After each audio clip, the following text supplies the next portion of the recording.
yung budget diyan 20-something billion lang. Tapos 1,000 libo-libo barangays na.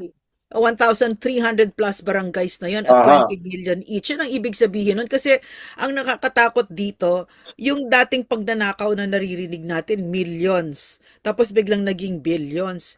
Ngayon, Yes. biro mo, trillions. Trillions ang pinulsa ni Bongbong Marcos, di ba? Tapos kasama Mhm. niya itong mga magnanakaw na ito na si Guardiola at itong si Ralph Recto. No, pati yan si Yes. Vilma Santos, magnanakaw din Of yan. course, si Bakit Ralph bigla kayong Recto, maniniwala? yung boss amo, siya yun. May cut din siya doon. Siyempre, Natural. Mga magnanakaw, 'di ba? ambisyoso itong mga tulfo. Mas Oo. gusto nila na nagpapatayan sa banggaan politika ang bloke ng Marcos Romualdez versus Duterte.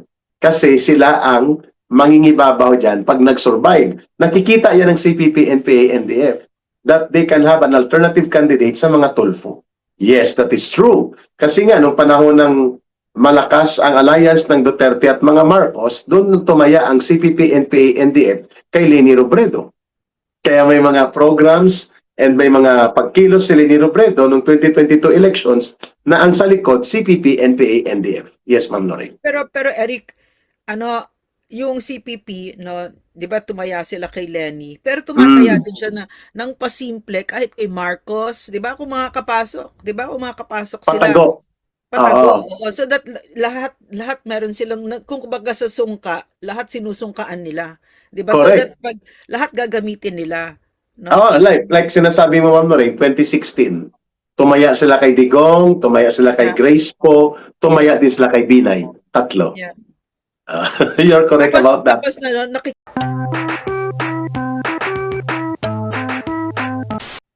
The accusation is very serious, yes, but very. worth noting. Bakit? Ralph Recto is the little president. The executive secretary is the principal alter ego of Marcos.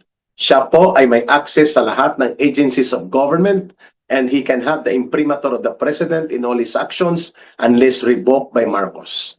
Ganyan pong role ng executive secretary, little president.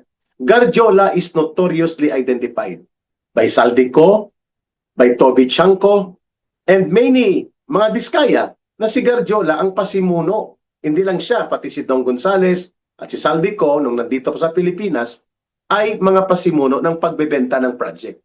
Kukunin nila ang project worth, ma'am, tag 10 billion, 50 billion, kanilang ibebenta sa mga kontraktor at mga congressman in behalf of Martin Romualdez and Marcos Jr. Siya ay parang dealer.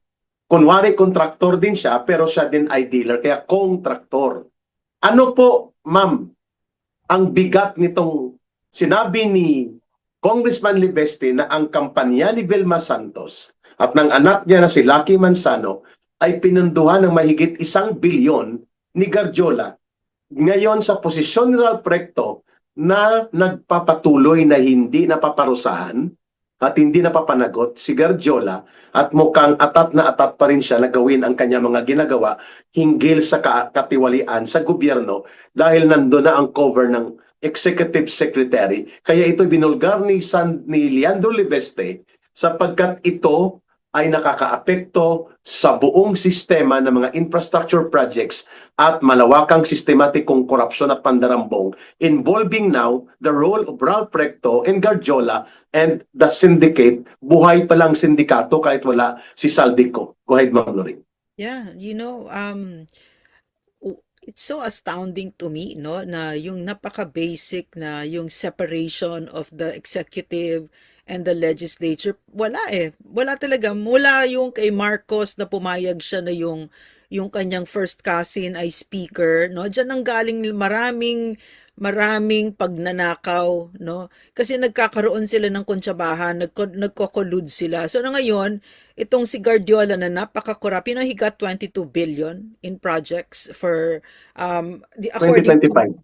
2025, yeah. And Sa then, tatlong budget cycle, ma'am, umabot daw ng mga 100 billion grabe, no? ang So hinawakan niyang projects.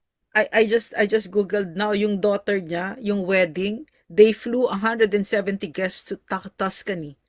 Grabe, Mula no? sa, wow. Mula Pilipinas hanggang Tuscany or whatever part of the So, world, so it's no? hundreds of millions. Yes, yes. So it's nothing to them. So ostentatious. And then you can see, no, very dangerous kasi when a corrupt congressman is in collusion with somebody With the from office of the president. the executive secretary, Oo, kasi primus siya, inter pares, di ba? The first yeah, the among first equals. among equals. So very, very dangerous, no? Na grabe yung revelations ni Congressman Levice, napakabigat nun, no? Ah, Napakabigat nun kasi why is Guardiola spending 1 billion for the mhm. campaign, no, of Vilma Santos napakabakya ng babaeng yan. At saka si what's his name, si Lucky, 'di ba? Si Yabang-yabang niya ng Manzano. alam mong yabang-yabang nung Vilma Santos na yun, yung kami nasa taas, kayo nasa baba. Nakaka-irritate, parang hindi niya Ah, nakuha yung kapag ikaw ay nasa gobyerno, public servant, Vilma, public servant, hindi kayo special. Mga trabahante yes. lang kayo sa gobyerno at kami ang nagpapasweldo sa'yo.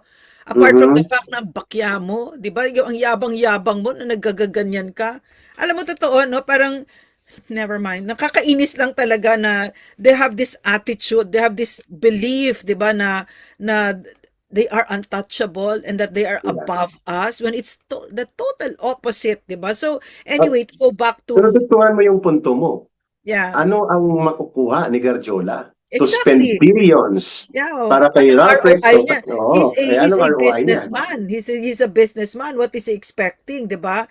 And then yun Yeah. pala meron talaga ano. At saka biro mo magka business partner sila ng executive secretary at itong napaka-corrupt na congressman na napaka-corrupt na executive secretary na Mhm. Diyos me, ang korap-korap nitong si Ralph Recto. Biro mo Yeah. yung PhilHealth lang, no? Yung PhilHealth Oh, isa pa technical pala, ma'am. Buti binigyan ako yan, malversation. ma'am. Technical malversation yung ginawa niya bilang At siya ang Secretary of author nun, ma'am. Finance. He was the My author of goodness. that. My And he was goodness. caught red-handed together with Yeah. Marcos. Ninakaw nila ang 60 billion pesos from PhilHealth na para sa mga pasyenteng Pilipinong mahihirap. And then sabi ng Korte Suprema, ibalik nyo yan kasi mali ang ginawa ninyo. Ang ginawa nila ni Marcos, ikinarga sa buwis natin at ipinasok sa budget. Pero yung nawalang 60 billion, wala na. Nakuha na Nabulsa na nila. nila. Nabulsa na nila. Yeah. Ang isa pa dapat na ibintang dyan ay si Ted Herbosa, yung Secretary of Oo, kasi Health. pumayag siya. Pumayag siya. Hindi lang siya pumayag. Dinidefend niya. Dinidefend niya yon. Ay, Biro mo, nag-beneficio din siguro. malamang, biyahe Oo. din ng biyahe daw yan. Kasama yung wife niya and his children. Grabe. Alam mo, ano, yung ginawa kasi niya dito mga kababayan, no, yung PhilHealth na yan. Ang PhilHealth, nasa batas niyan, na bawat sentimo na nandyan, pupunta sa beneficiaries. Kasi health insurance Correct. yan eh. Mhm. Meron tayong contributions dyan, no? So, ang ginawa niya, At ma'am, may ninakaw batas nila. yun, ha? There is a law for that na hindi mo pwedeng galawin Yes. yan. Otherwise, it's technical malversation na Yes. ang palusot nila, ginamit nila itong pera ng PhilHealth para pag-build daw ng mga bridges, ng mga ganyan. Mali yun. Pinagalitan. Technical malversation yon. Malaking bagay yun, mapepreso ka, no? So itong Ralph Yes. Recto na ito, napaka-corrupt ng hayop na yan, no? So Correct. that's why it puts us all in grave danger that all of these corrupt officials are in collusion with each other and they're high government positions, 'di ba? Ma'am, ang So, maganda doon sa punto ni Congressman Libeste is Congressman Garjola known to be in the inner circle ng yeah. pangsindikato sa flood control projects and many infra projects. In fact, 700 accounts niya, ma'am, ang na-frozen ng AMLAC pero parang lifted ng Court of Appeals kasi 20 days lang. At nakikita, the transactions amounted to staggering 400 billion pesos in 3 years. 2023, 2024, 2025, kung saan sumabog ang flood control na maniobra nila Marcos at Romualdez na binulgar ni Saldico. 400 billion 400 pesos billion ang transactions na umikot sa kanya mga accounts. kay Ma'am Guardiola. Lorraine. Kay Guardiola alone. My goodness. Terrible. Alam mo, para bigyan lang ng scope ha, mga kababayan, yung Barangay Development Program na it really lifted the lives of millions. Ambisyoso itong mga tulfo. Mas gusto nila na nagpapatayan sa banggaan politika ang bloke ng Marcos Romualdez versus Duterte. Kasi sila ang mangingibabaw dyan pag nag-survive. Nakikita yan ng CPP, NPA, NDF that they can have an alternative candidate sa mga Tulfo. Yes, that is true. Kasi nga, nung panahon ng malakas ang alliance ng Duterte at mga Marcos, doon tumaya ang CPP, NPA, NDF kay Leni Robredo. Kaya may mga programs and may mga pagkilos si Leni Robredo noong 2022 elections na ang sa likod, CPP, NPA, NDF. Yes, Ma'am Lorraine. Pero Eric, ano, yung CPP, no, 'di ba tumaya sila kay Lenny, pero tumataya din siya ng pasimple kahit kay Marcos, 'di ba? Kung makakapasok, 'di ba? Kung makakapasok sila, Patago. patago. Oo, Oo, so that lahat meron silang kung kumbaga sa sungka, lahat sinusungkaan nila, 'di ba? So that correct. pag lahat gagamitin nila, no? Oo, like sinasabi mo, Ma'am Lorraine, 2016, tumaya sila kay Digong, tumaya sila kay Yeah. Grace Po, tumaya Yeah. din sila kay Binay. Tatlo. Yeah. You're correct Tapos about that. tapos na nakikita ko ngayon, Eric, nakikita ko looking back, no. Hindsight is 2020 kasi. Looking back, I realize now the moment he won, no, even before basta he was going to win already, no. Nakita Mhm. naman na natin na mananalo na siya si Bangag, 'di ba? Na Mm. na pinalibutan na nila so that day one pa lang umandar na. Umandar na ang Ah, CPP kahit sa LCAC, 'di ba? Wala na talagang correct. pinugutan na ng ulo ang LCAC, 'di ba? Naalala mo yan, Ma'am? Ang una nilang tinarget, LCAC leadership. Yeah, yes. Ah, ang mga taga-UP na network nila, pinapasok nila sa National Security Council. Mm. Yeah. Yan. Tinanggal Si yung mga Marita solid. Carlos, no? Oo. She said Tsaka that, yung mga deputy niya. yeah, she said walang red Oo. tagging. Tapos si Cheloy Oo. Garafil Cheloy Garapil. refused, no, Yeah. refused to name names, to identify the way we did it under PRRD, which was Correct. that's that was the ano, yung parang one of the top reasons ba't napadapa kasi talagang tinanggalan Correct. mo ng maskara, 'di ba? And then So they tried to manipulate their way to Charlie Galvez. Dinala yeah. nila sa back channel talk sa Netherlands. Di ba? O pa-pro. So tama ka doon, Ma'am Lorraine. The permanent interest for the CPP, NPA, NDF is for them to split the ranks of government leaders, Yeah. exploit the political conflict, and position themselves on the weak point to exploit a certain faction so that they can ride on So habang nakapasok sila. So the current political situation is a wet dream to them. Sobrang masaya sila sa nangyayari Yes. because there's so much division, 'di ba? Correct. And they Correct. fuel that division, 'di ba? Not just with the politicians but even with the Filipino people. Pinag-aaway-away tayo ng mga walang Halimbawa, kwenta. ma'am, hindi nila binibira ng todo si Romualdez kahit alam nila na mastermind ito. Yes, yes. Co-mastermind ni Marcos. Tapos sa loob ng Congress, hindi sila direktang bumibira todo kay Marcos. Pero yung kanilang mga street operations, bumibira na. So, Oo. nakaganon sila. Tapos Yun. nakikita ko, Eric, nagmamaniobra na sila kasi they ride on the coattails, 'di ba, of whoever's winning na. So ngayon, umiikot na yung gulong natatalo na si Bangag, 'di ba? So ngayon maririnig mo si Luke Espiritu ngayon na bakit niyo kinakampihan ang corrupt, ganyan, 'di ba? Dapat si Inday, tingnan niyo kumakampi siya doon sa talagang siya kumakalaban sa corrupt. So sumasakay na siya, 'di ba? Yes. So Correct. pero hindi nila pinaghirapan 'yon. Kapal na mukha Pero nila si talaga. Locke Espiritu, ma'am, pareho din sila ni Ontiveros. Yeah. Mga hilaw na komunista. Kasi, hindi pa CPP yun. hindi, pero Hindi. nagkukunwaring, Akbayan pala yun. Kalinya. Okay. Dito sila sa grupo ng buklura ng Yes, manggagawang correct. That's right, Pilipino that's right. at saka Sanlakas. Pero pareho silang hilaw na komunista dahil wala silang NPA. Pero sila ay nag-i-exploit, nagmamanipulate para pabagsakin din ng gobyerno. Pag nagkataon, udyukan din nila ang tao na magkagulo. Pareho lang. Ang isa, ang CPP, NPA, NDF, yung Kamatayan Party List, yung Gabriela, AK, Kabataan, Anak Bayan, sila ay may NPA connections. Yan ang kaibahan nila. Eric, so nag-Mayo 1, 'di ba? So pwede mo i-explain yun, himayin natin para mas naintindihan ng mga kababayan natin yung, kasi tama yung sinasabi ng KMU 'di ba? Parang magkaanib tayo. Pero ano yung pagkakaiba? Yung pagkakaiba po doon sa strategic direction. Ang gusto ng CPP, NPA, NDF ay revolusyon sa pamamagitan ng pag-aalsa ng mga magsasaka, armado, terorismo. Ang gusto naman nitong grupo nila Luke Espiritu nila Hontiveros ay pag-aalsa pero wala nang armado mula sa kanayunan. Dito na lang sa lungsod. At habang mahina pa ang pagkilos ng mga manggagawa, wala mo nang armado. Later on na ang armado. Ang CPP, NPA, NDF may armado na naka-reserve. Iyon. So sa tanong ni Ma'am Lorraine, anong Ayun. pagkakaiba nila? Ang pagkakaiba nila, ang CPP, NPA, NDF gusto nila Communist Party mag-rule. So itong mga alliance nila, dudurugin din nila ito kapag sila ang naging poderoso. Samantalang ito ang sila Luke Espiritu Group na ito, yung kamanggagawa, bukluran ng manggagawang Pilipino, at ang Akbayan at mga grupo nila, sila po ay nasa left of political center, pero wala silang armed component at the moment. Ang pinakamay armed component, ito yung mga CPP, NPA, NDF, front organizations. Pero anong nagtatahi at tumutuhog sa kanila in a common agenda? Ang pagdurog at pagpigil na makabalik ang isang Duterte leadership. Yan, common. Bakit, Eric? Bakit?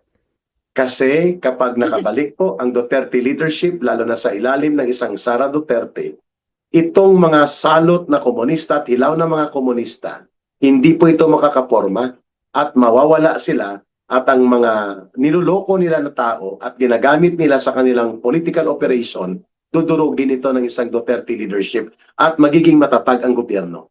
So kung matatag ang gobyerno, matatag ang pamunuan, nahihirapan sila mag-infiltrate sa mga sektor ng lipunan at mahihirapan silang isulong ang agenda nila na magkaroon ng sosyalismo o komunistang agenda sa Pilipinas. Sa ilalim ng isang Duterte leadership, mahirap gawin yon. At pag matatag ang gobyerno, matatag ang bansa. Yes. Ang taong bayan ang nakikinabang kapag kaganon. So, gusto nila na magulo ang gobyerno. Pero Tama. alam mo, Eric, ng mga kababayan, nasasayangan ako sa kanila. Talaga. Kasi, they miss their opportunity eh. They miss their opportunity at greatness again. 'Di ba? Kasi, had they stayed, yung principled stand na sinabi nila since the 70s na anti-Marcos, 'di ba? Ganyan. Kung tinuloy-tuloy nila 'yon, iikot yan eh. Talagang babagsak naman yan talaga si Marcos. Hindi naman papayag ang Pilipino na, totoo. Papayag Tama. bang Pilipino na ganyang kasama, mananalo? 'Di ba? Kahit na sabihin mo na ginagamit niya ang pera natin, etc., etc., mauubos ang pera na yan at matatapos din ito. So, parang nasayang yung CPP na, kasi ngayon, kung had they stayed consistent, 'di ba? Hindi sila nagkain suka. Marami silang marirecruit. Talaga, Yes. marami kang na-recruit sana. Alam mo kung medyo may utak kayo. Kaya lang hindi naman talaga sila naniniwala kung ano sinasabi nila eh. 'Di ba talagang gusto lang mag-recruit at makakamkam Yeah. ng pera At at naging negosyo na rin nila, negosyo, na nila ang sindikato, kanilang yeah. ideology. Yeah, Because in yeah. the world, sa buong mundo, wala na pong naniniwala sa komunismo. At Yeah. hindi na po posible ang sosyalismo. Na-prove na po 'yun sa China. China has already reinvented their society. They have already reinvented the doctrine and foundation of their economy. Ang nananatili lang po sa China, sa Vietnam, sa mga bansang ito ay ang communist rule in the government. Pero yung ekonomiya nila at buong lipunan na-prove na hindi kayang buhayin ang lipunan na sumulong sa sistema ng sosyalismo at komunismo. Pero kailangan pa rin ang political control sa gobyerno para may patupad ang isang policy na masustain nila ang gains nila nung panahon na nasa komunista sila na konsepto. But itong mga sa Pilipinas, naging negosyo na nila yung ideolohiya na yan. And I also think that to call them communist, a communist group, is an inaccuracy.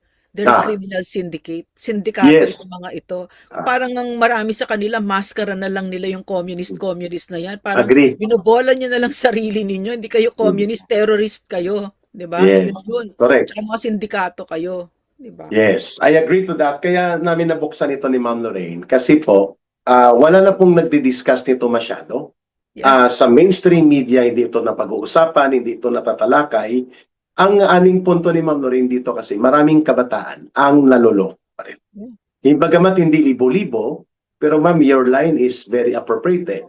One life lost is one life too many.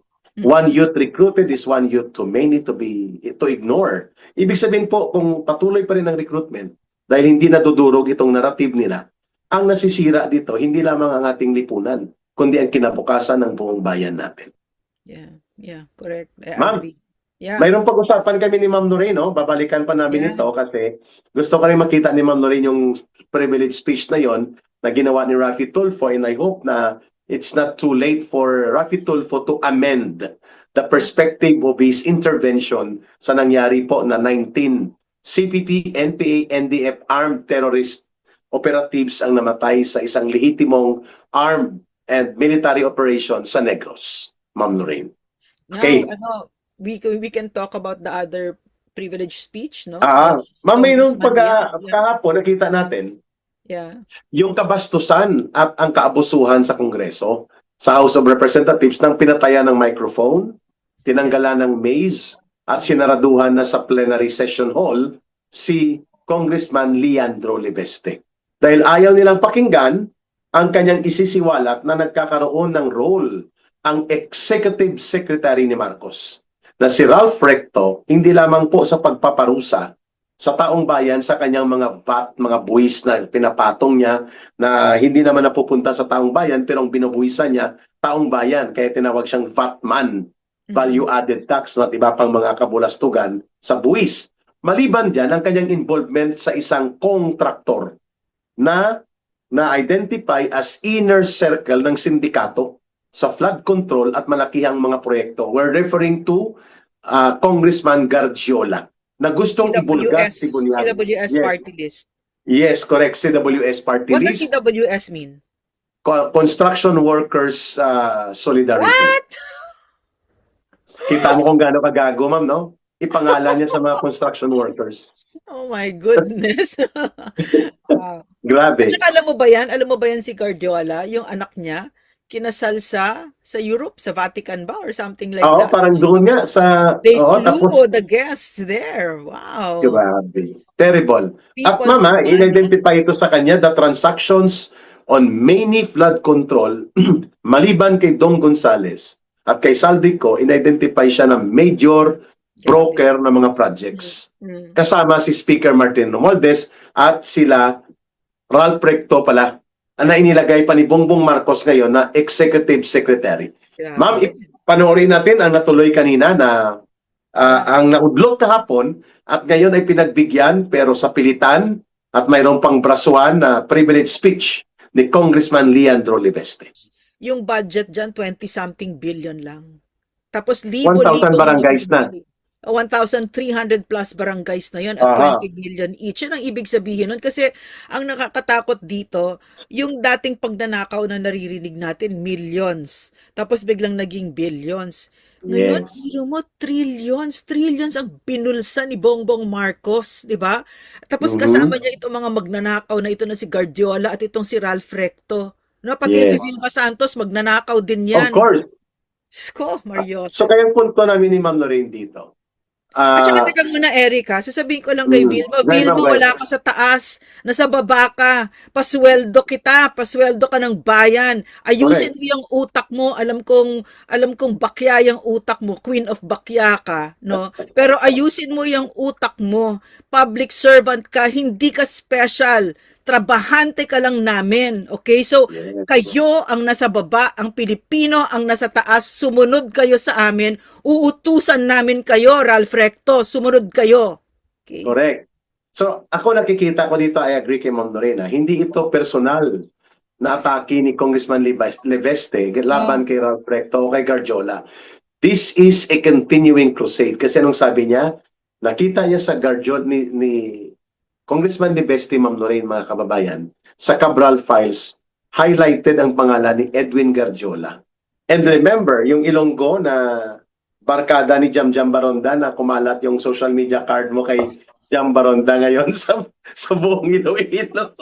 Talaga? si Jojo Ang ng Uswag Ilonggo Party List. Yeah. Ito yung itinuro ni Congressman Libeste na umaariglo sa kanya sa mga projects kasi akala niya ni Jojo Ang, Ilonggo to Uswag Ilonggo Party List, contractor din ito, ma'am, kilala ko ito personally.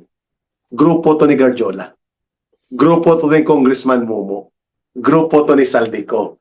And ang mga grupo na ito ay nagre-report at nagre-remit kay Martin Romualdez. At ang nire-remit kay Martin Romualdez, nire-remit kay Marcos. If Ralph Recto right now is using the powers of the office of the President bilang pinaka-trusted ni Marcos at kinukumpasan niya ang corrupt operations and sindikato sa pandarambong nila Garjola as alleged and exposed by a lot of witnesses including Saldico.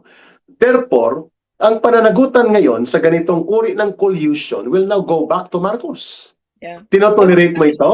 Ang sindikato ni Ralph Recto at ni Garjola? Kung kaya, ma'am, kasi simple lang eh. Kung hindi totoo ang binabanggit ni Congressman Leandro Lebeste, bakit siya kahapon pinatayan ng microphone? Yeah. Sinaraduhan ng plenary session, binastos at ininsulto. At ngayon, may mga attack dog na bumibira sa kanya sa loob like itong attack dog at hippopotamus ng mga Villapuerte na at sinipa ng Communist Party, CPP, NPA, NDF at sinipa din ni Pangulong Duterte na si Terry Ridon. Bakit sila tanggol na tanggol? At bakit sila atat na durugin si Leandro Lebeste rather than to listen to the weight and seriousness of the investigation na ngayon ay lumalantad na si Ralph Recto, Office of the President at si Garjola, kontraktor na dapat mapapanagot at involved sa malawakang flood control na 1.5 to 1.9 trillion pesos ay ngayon kasabwat ng Office of the President at protektado at nag-ooperate pa rin, Ma'am Lorraine. Alam mo, Eric, mga kababayan, no, panoorin mo ito, talagang nakakangilabot yung pagkagarapal ng pagkamagnanakaw ng gobyerno ngayon na si Marcos ang mastermind at he's so incompetent na madali siyang paikutan, di ba? Malamang hindi niya alam yung ginagawang magic ni Ralph Recto. Malamang si Ralph Recto, nakita niya ay addict pa to kasi syempre it takes one to know one, di ba? So, di ba, madaling paikutin ito. So, pwede siyang gagamitin kong opisina ko para kumita. Tapos nakikita din naman niya si Bangag, ganun din naman yung ginagawa. So, lahat sila ganun yung ginagawa, di ba? So, but for me, no, you could really, if you felt hopeless, no, if you're feeling hopeless right now, nobody can blame you because it's really talamak, it's all over. And yet, for me, it is the gift, no, the gift of PRRD to us was that he made us experience, no, that a clean government, that it is possible. It is possible. Hindi siya katang-isip. It's not something that's impossible. It's so hard. It will never happen. No. It's something that we earn. It's something that we fight for. And this is why hindi tayo dapat tatahimik dito. Kasi nakita mo naman si Ralph Recto, ang kakapal ng mga mukha nila, matibag, ang kakapal. All of them, no, Eric, mga kababayan, I look at them, and they're all, like si Ralph Recto, is the ES version of Bongbong Marcos, no? Matibag is the NBI version of Bongbong Marcos. I mean, they're all little Bongbong Marcoses. They're all arrogant, abusive, mga magnanakaw, incompetent, indifferent, very corrupt, di ba? So the onus is on us, no, na yun yung regalo ni PRRD sa atin. Yun talaga kasi Eric, na katrabaho natin si PRRD. Nakita natin posible na hindi lang posible nangyari, 'di ba? Nangyari. So at yung pinanggalingan din naman natin, of course hindi ganito kalusak, 'di ba? Hindi ganito kaburak na ginawa ni Marcos. Pero kaya natin at dapat ipaglaban natin. Gusto ko yung sinabi ni former Mayor Lito Atienza. Sinabi niya, wag tayong papayag na ginaganyan tayo. Ang ganda-ganda ng pagkakasabi niya. I look for it, Erica, kasi meron ka bang yun, social media card o video clip? No, it's a video. Ang ganda-ganda nung sinabi ni... Sige ma'am, gusto ko yun eh. Nakita ko yung social media card doon eh. Oo, na huwag tayong pumayag na ginaganito ang bayan natin. Yeah. Teka. Sige. Sige. Try natin, ma'am. Okay, ma'am, go ahead. Former Mayor Lito Atienza ito, Here. Okay, here, ha? Here, go ahead, ma'am. Huwag tayong papayag. Ay, ito. Ano man ang gawin nila, huwag tayong papayag. Paghawakan natin ang ating karapatan bilang mga mamamayan sa isang demokratikong bansa. If you tamper with elections, what is to stop them from canceling election for senators, congressmen, the president in 2028? Kaya huwag po nating umpisahan. Hindi maganda pupuntahan yan. Ganda, di ba? Ay, maganda yung sinabi niya. Yeah, di Inuumpisahan na naman nila na kamkamin ng kapangyarihan dahil takot sila na hindi ma-impeach si Sara Duterte. So therefore, kailangan manatili din si Marcos lagpas pa sa 2028. Yeah. Pero sabi ni former Manila Mayor Lito Atienza, huwag tayong papayag. na ganun ang gagawin nila sa ating bayan. Kakansilay ng eleksyon, lamang manatili ang ganitong uri ng sistema na ang sindikato ng gobyerno ni Marcos at Romualdez at mga alipores nila nangingibabaw pa rin. Habang hindi pa nila natatanggal o lubusang nawawala si Sara Duterte bilang magiging Pangulo at hindi na makakatakbo sa pagiging Pangulo, mamananatili mo ng Presidente si Marcos. Hanggat madudurog nila ng lubusan ang mga Duterte. Kaya sabi ni Mayor Lito Atienza, dating mayor ito ng Maynila, isa ito sa mga senior leaders na sa bahagi ng ating bansa na nabubuhay pa, huwag tayong pumayag na ginaganito ang ating bayan. Ma'am Lorraine. Ganda, no? Ano mo, Eric, yung hinaharap kasi natin ngayon, no, Eric, mga kababayan, is a time of great moral crisis. Talagang ang nasa crossroads tayo ng kasaysayan ngayon na ang Pilipinas ay pwedeng maging failed state. Ang ibig sabihin na para tayong Sudan. Ang sa Yes. Sudan, naglalakad ka lang, pwede kang patayin doon. Wala nang batas, wala nang ganon, no. So, gusto niyo ba ng ganon? 'Di ba? Or pwedeng mas malakas tayo at hindi ibibigay lang sa atin na parang gift wrap yung kasarinlan bilang isang bansa, yung lakas bilang isang bansa, ipinaglalaban 'yon. At yung sinasabi ni Mayor Lito Atienza, totoo 'yon. Gustong-gusto ko yung sinabi niya, wag natin papayagan 'yon. Sa madaling salita, dapat hindi natin tinatanggap, katulad ngayon kasi, no, Eric, mga kababayan, pinag-uusapan kasi natin noon, nung pagnakawan, millions, hundreds of millions, di ba? Tapos mamaya, billions na, di ba? Tapos Ngayon, mamaya, trillions. grabe, di ba? So, Ma'am, sa huwag flood tayong control pa papayag. naman, 1.5 trillion pesos to 1.9 trillion Imagine, pesos. Flood control pa lang. ang delikado doon is kapag na-desensitize natin yung sarili natin, na wala na tayong nararamdaman na pag sinabi Oo, naging trillion, manhid na tayo, no? naging manhid na tayo. Yun, manhid. Hindi na, huwag tayong papayag kasi pag nangyari yun, never lose your sense of outrage. Kasi pag nangyari yun, gagahasahin tayo ng mga putangin nang yan. Hindi lang tayo, mga anak na natin, mga apo na natin ang gagahasahin at wala ng Pilipinas kapag kaganyan.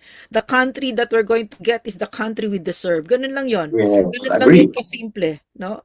Ma'am, and natutuwa pa rin tayo, ma'am, na Yeah. dumadami na rin ang boses ng pagtindig sa katotohanan at tama sa loob ng Kongreso. Dati, ang pumapalag lang si Congressman Toby Chanco kasi malakas ang loob niya because wala siyang bagahe at the same time, malinis ang kanyang record sa kanyang distrito. At the same time, ang asawa niya, first cousin ni Marcos, first cousin ni Romualdez, kaya niyang umarap sa kanila. Ngayon, tapos sinundan ng isang Igay Erese.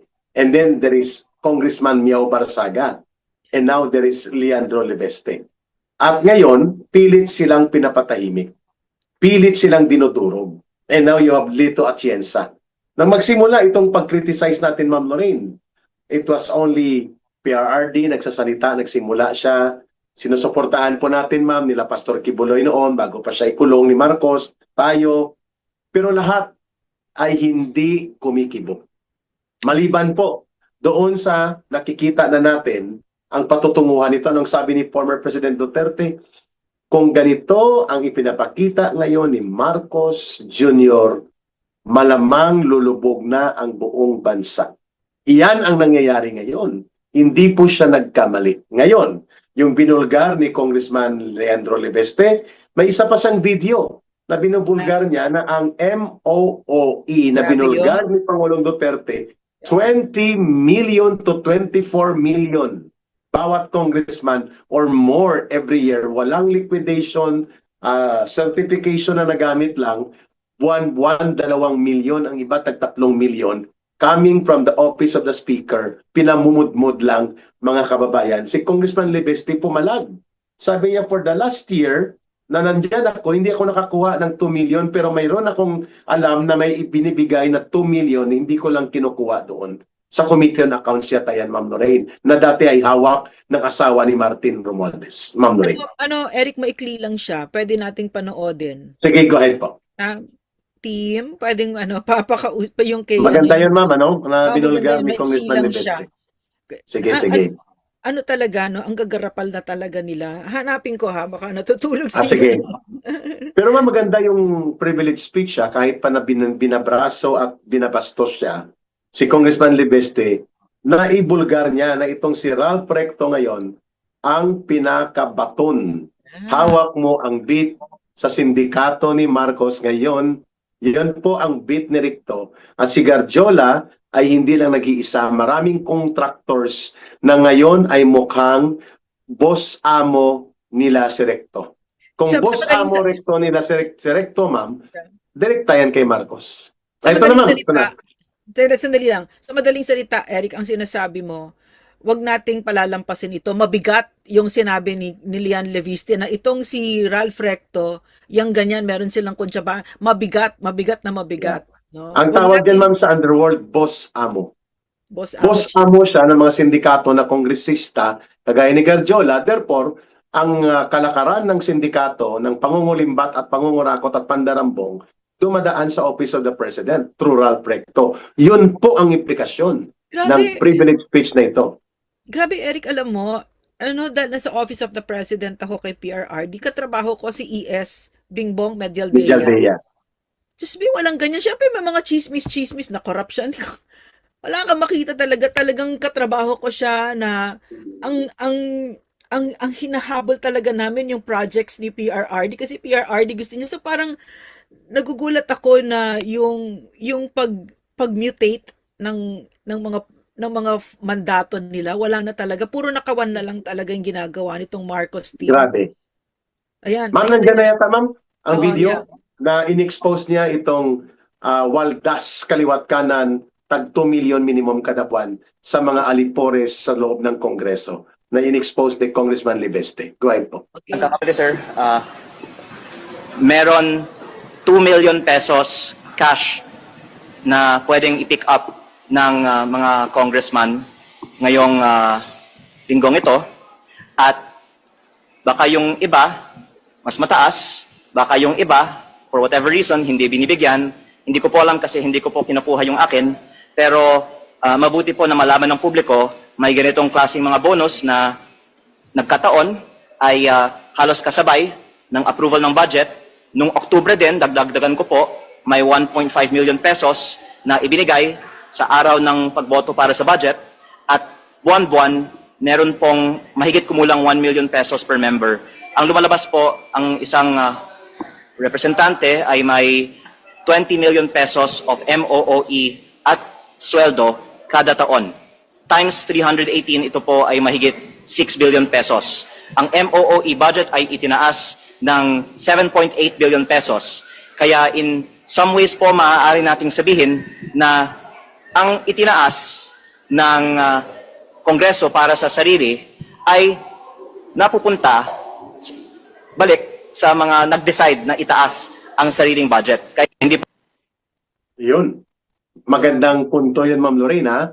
Mga kababayan, ang ginawa po ni Congressman Leandro Libeste na binulgar niya, may tag 1 million bawat buwan, may tag 2 million on special occasions, lalo na To pag do as budget. you please. To do as you Yeah, please. you do as please. Ma'am, and No naalala mo, sa accounting.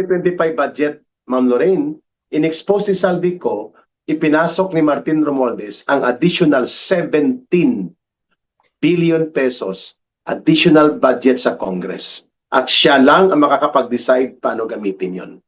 Yan ay Eric- binulgar ni Saldico. Insertion nila yun. Go ahead, ma'am. Eric, ulitin mo nga yung sinabi mo kahapon, yung magkano yung sinespend ngayon para sa paggapang ng mga congressmen para pumayag sila sa impeachment ng Vice President. Yun. Ang unang impormasyon, ma'am, is 650 million. Perfect attendance dapat. Di bababa sa 45 na mga kongresista, bawat schedule ng Committee on Injustice, ipahiya, durugin, bastusin si Sara Duterte. Yan ay 650 million for So 45 Eric, to 48. so kaya pala ganun sila Ridon. Kaya Yes, talagang may nagbida-bida. Kailangan magbida-bida sila. Oo, ang unang wave, 650 million. Noong panahon ng butuhan para sa probable cause, another 650 million. So ang total, 1.3 billion at the level of Committee on Injustice. Ngayon, ang target nila Sandro Marcos, siguro sa kumpas na rin ng tatay niya, nila Boji D, 200 na mga miyembro ng Kongreso ang buboto para i-endorse at ipaakyat sa Senado ang impeachment articles laban kay VP Sara.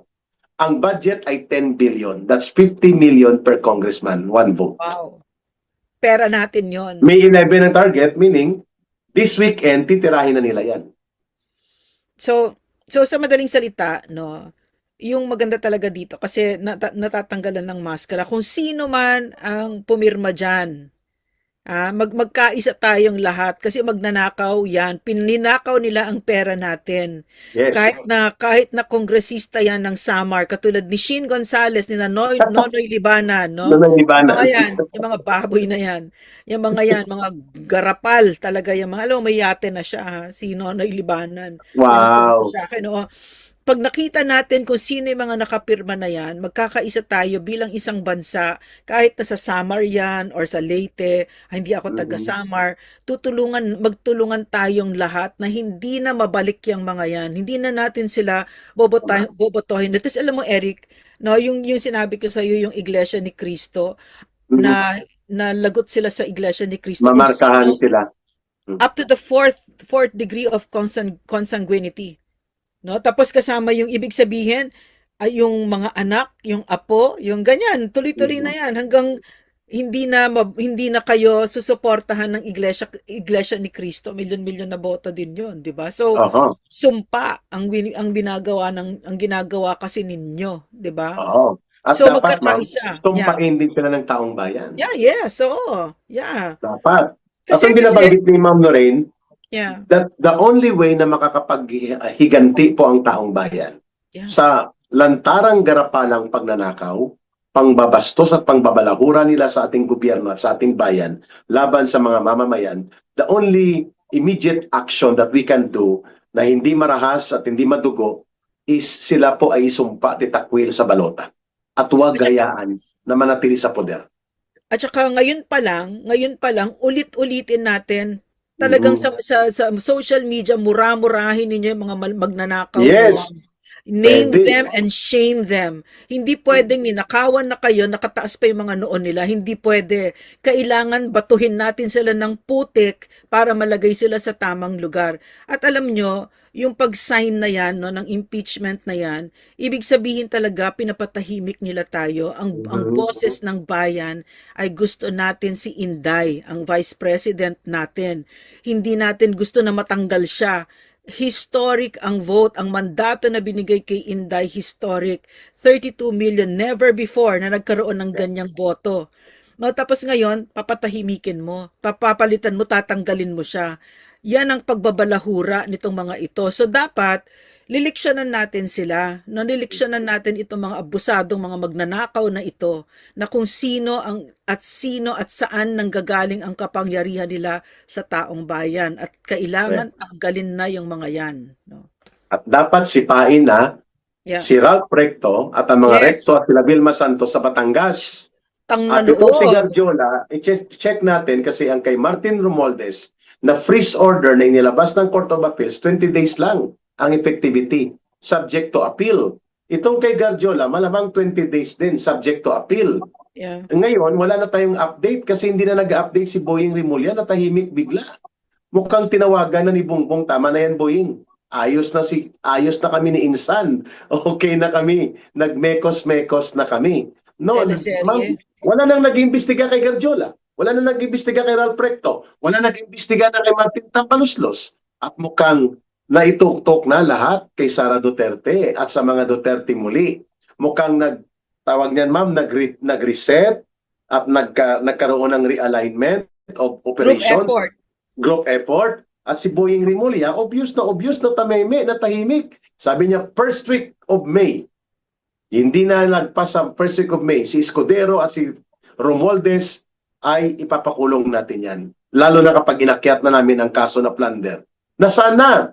At tama ka, Ma'am Lorraine, sa isang post mo, bakit 20 days lang? At bakit pinayagan ng gobyerno na ito ang mangyayari na yung mga ari-arian, transaksyon, financial, bank deposit, at mga operation sa mga ninakaw na kayamanan na mga itinurong sindikato, Romualdez, Garjola, at iba pa, ay walang nangyari, kundi parang nawala na parang bula, wala na, press release na lang naiwan, Ma'am Lorraine. Nothing surprising, Eric, about that. Kasi since the very start naman, gano'n naman sila, 'di ba? Wala naman silang ginawa kung hindi magsinungaling sa taong bayan, 'di ba? So they've been very consistent about it, and they've not given us any reason for us to trust Yeah. them. So why should we trust them, 'di ba? Lagi nanloloko, lagi mga sinungaling, 'di ba? So matuto naman tayo, huwag naman tayong bobo na paulit-ulit naniniwala, 'di ba? Para tayong Correct. ano 'yan, mga ano naniniwala sa pagmamahal ng puta. Oo, para sabi sa sa pelikula na ano, sa Luna, pelikula ng General Luna. General Luna. Para tayong mga berhin na Ay, naniniwala sa pag-ibig ng isang puta. yeah, that's right. That's right. Alam mo kasi Eric, no, mga kababayan, ang Ay, pero ma'am, Pilipino hindi tayo kasi, titigil na ah, magsasalita. Hindi ay, tayo oo. magtitigil na magsiwalat. Yeah, Kahit yeah. mga gunggong at sinungaling sila.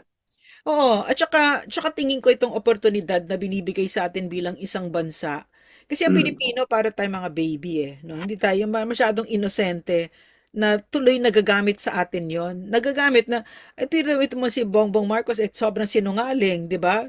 Bakit Mm. kayo biglang maniniwala sa Yeah. sinasabi niya? Yung mga, hindi na naman siya nagsasalita. Kung sino may mga alipores niya na nagsasalita, siya yon. Okay? So Yeah. matibig siya yon. Siya yung nasa likod niyan. So, Si bakit Ralph bigla kayong Recto, maniniwala? yung boss amo, siya yun. May cut din siya doon. Siyempre. Natural. Mga magnanakaw, 'di ba? Grabe ito, ma'am. Terrible.